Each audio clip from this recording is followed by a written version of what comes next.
Now the Philistines gathered their armies for battle, and they were gathered at Socho, which belongs to Judah, and they camped between Socho and Azekah, in Ephes Damim.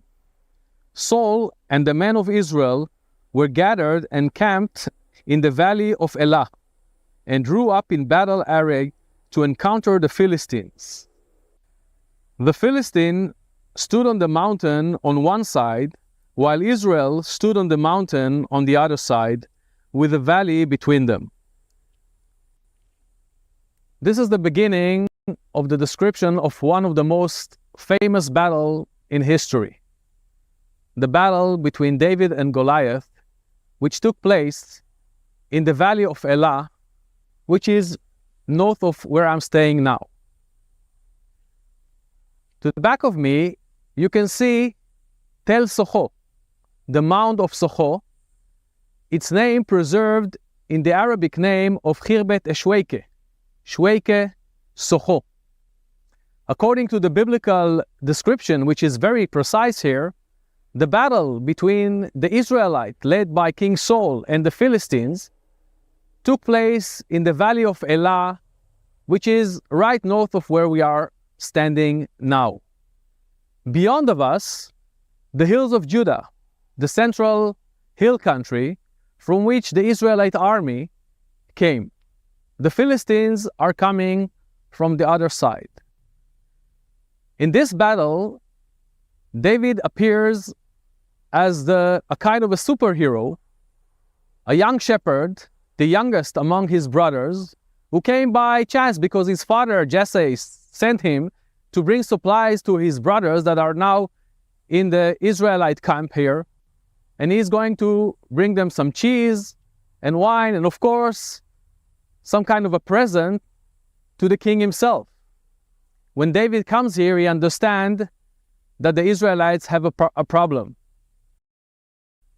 The Philistines sent a giant, Goliath of Gath, Gath of the Philistines, and he is now cursing the God of Israel, humiliating the Israelites and telling them, why should we now waste time and blood? Choose a hero among yourselves and he will stand against me, and the one that is going to win this battle, the battle that it is in between the two areas, the two camps, the outcome of this battle will decide who is going to subjugate. If the Philistine giant is going to win the battle, the Philistines are going to subjugate. And if the Israelite warrior is going to overcome, then the Israelite will subjugate the Philistines. This very amazing story, a kind of a legend about somebody who came from nowhere, that was nothing, suddenly becomes the hero of all Israel, and I'm talking about David, of course. It is interesting that this story completely ignores what we read in the chapter before, in chapter 16 of the first book of Samuel, where David is actually introduced in Saul's court, because now the evil spirit is haunting Saul, and his servants are suggesting him to find a very qualified musician who is going to come and play. In that way will drive away the evil spirit from the king. And this young musician, this talented musician, is going to come from Bethlehem, from the house of Jesse, the father of David, and that is the first time when we hear how David actually came and was introduced in front of Saul. It is very, very surprising to see that in the next chapter, the chapter which describes the famous battle between David and Goliath, when David comes to the Israelite camp, nobody in Saul's court and the king himself, nobody knows him. And of course, the explanation is that we have here two different traditions of how David was introduced in front of Saul, actually the beginning of David's career.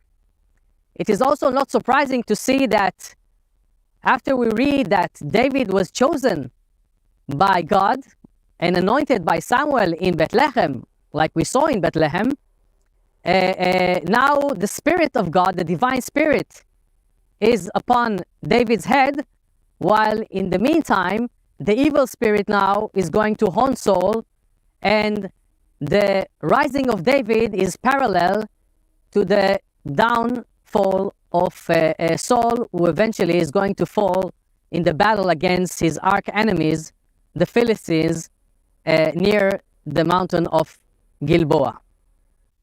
So David departed from there and escaped to the cave of Adullam. And when his brothers and all his father's household heard of it, they went down there to him. Everyone who was in distress, and everyone who was in debt, and everyone who was discontented gathered to him, and he became captain over them. Now there were about 400 men with him. We are now at the site of Tel Adullam, the mound of Adullam. The biblical ancient name was preserved in the modern Arabic name of this ruin, Khirbet Adulaime, which is very similar to the ancient name of Adullam. From here, overlooking the Judean lowlands, biblical Shfela, and above them, further to the east, we can see the central hill country and the mounts of Hebron, the most significant city in the territory of the tribe of Judah. After winning the battle against Goliath and becoming the hero of Israel, and after especially the women of Israel singing about the great victory of Saul and David, but David killing the 10,000s of the Philistines while Saul only thousands, that is the first time that Saul realized that this young hero might become a threat to him and to his dynasty. It is very interesting to see that with David's success, and especially after Saul appoints him and makes him a commander of thousands, and he succeeds in the battles against the Philistines, the great enemies of the Israelites, we see that the more David succeeds, the more Saul fears from him. And we have at least two occasions when David was so close to Saul, again playing with the lyre in order to calm his evil spirit, and at a sudden moment Saul is throwing a spear, and David in the last moment succeeds to escape from death. David realized that he cannot stay longer in the court of Saul, and eventually he has to escape. In the meantime, we see that Jonathan, the prince, the heir of Saul, is becoming more and more attached to David, and at a certain moment they even have an alliance sworn between them. And David promises to Jonathan that in the future he is not going to harm any kin of his family. And this sounds a bit strange because Jonathan was supposed to be the king, And in the meantime, he acknowledges that eventually David is going to become the king after Saul, which we're going to see will happen later on.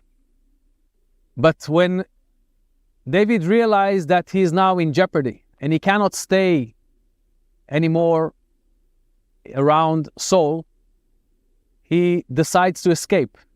At first, he leaves Gibeah, the hometown of Saul, where we saw his palace, and he goes to Ramah, the town of Samuel, and he meets with the prophet Samuel. When Saul hears that David is there, he's sending his men. He's sending them actually 3 times, and every time when they come closer to David and Samuel, again we see this strange story about the divine spirit that befalls over them, and they become to like prophets. And when Saul himself goes there, we see that the same goes with him. And therefore we see in the second time this saying that even Saul is among the prophets, as we saw in the story when he became the king of Israel in his early career. Eventually, David has to escape from the territory of Benjamin because he understands that all the followers of Saul there, and remember Saul is from Benjamin, and in one place we see how he actually is talking to his men, his fellow men, and he tells them, look, who provided you with wine, with food, who gave you all kinds of positions in the courtyard of the king, and therefore I demand that you become loyal servants of me, and therefore you have to give me the information, where is David, my opponent. So David understands that he no longer can stay in the territory of Benjamin, and he leaves and he goes to the land of Judah. Actually, it is Samuel who is telling him, go to the land of Judah. Remember, David is right from here, from Bethlehem, on the top of the hills in front of us. And this is where he is supposed to have also people from his tribe that are going to maybe be more loyal to him. And that explains how he actually came to here, to the town of Adullam, where he find refuge in a cave which was nearby, near this settlement. And here we see that together with him, because up till now he was all by himself, all alone, and now to him gather the group of people that have all kinds of problems and conflicts with the central government, the government of Saul. It means people that were in debt that could not pay their debt, people that were outlaws, and at a certain moment David is becoming a commander of a gang of about 400 people. And those 400 people are going to become the core of his loyal people that are going to also help him in the next episodes of the things that are going to befall him while he's going to escape in this area, in this territory of the Judean lowlands, and later on in the desert of Judah, as we're going to see in the site of En-Gedi later. Then they told David, saying, behold, the Philistines are fighting against Keilah, and are plundering the threshing floors. So David inquired of the Lord, saying, shall I go and attack these Philistines? And the Lord said to David, go and attack the Philistines and deliver Keilah. So when he's here in this region of the Judean lowlands, in the territory of Judah with his 400 men, David now is actually doing some kind of a deliverance in the same way as the judges used to do in the old times before monarchy started in Israel. So here we find a second story of David delivering the people. And it's going on exactly in the location that you see right over here. Behind me, you can see just after the harvest how the wheat and the barley are lying in piles before they are going to be collected just in this early summertime in the land of Israel. And when he is here with his 400 men, David hears that there is a trouble. Some of the towns here in Judah, they have trouble with the Philistines. From the story, we understand that it's not a kind of an army who was actually invading.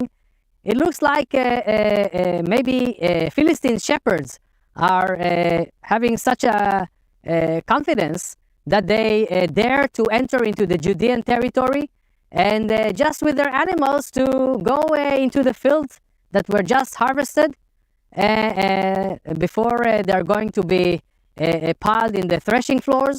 And now this town has a problem. And David hears the information, and he is planning to go and help the oppressed farmers here in the lowlands. It's interesting to see that before he is going to do it, David is asking God.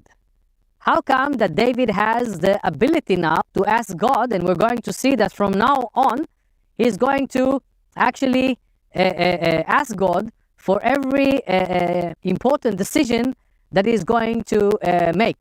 Well, one episode before what we read here that happened in Keilah, we see that David, when he escaped from Saul, he came to the priestly towns of Nov, which is somewhere south of Gibeah, maybe a bit north of Jerusalem, maybe the area of Mount Scopus today. And there he actually goes to Abimelech, who is the priest, the local priest there in this town of priests, and he is asking for help. Remember, he is escaping from Saul, he's all alone, and there he meets with Abimelech. Abimelech, of course, inquires him, what is he doing?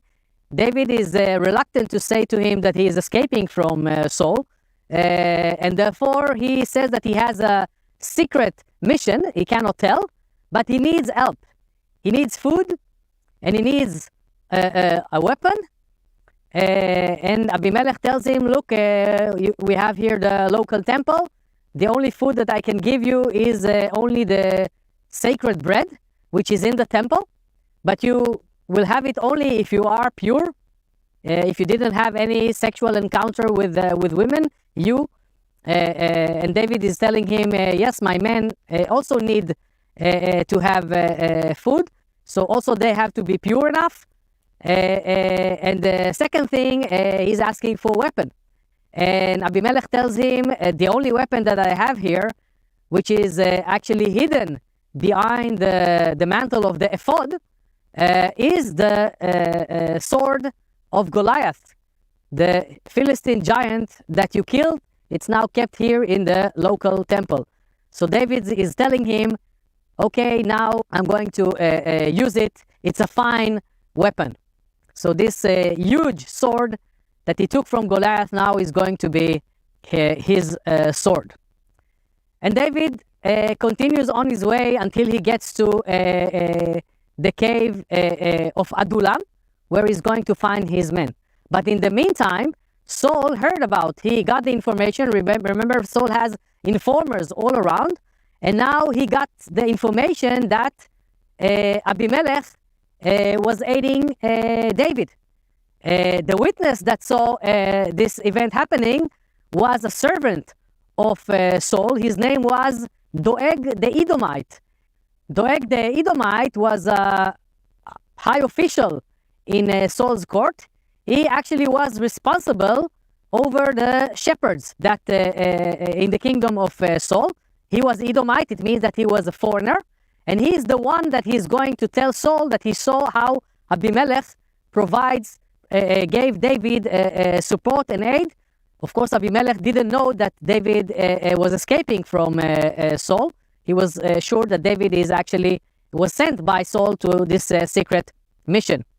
Anyway, when Saul hears this from Doeg, he comes to Nov, to the town of the priests, and he starts to inquire Abimelech and blaming him, how come that you actually helped my enemy, David.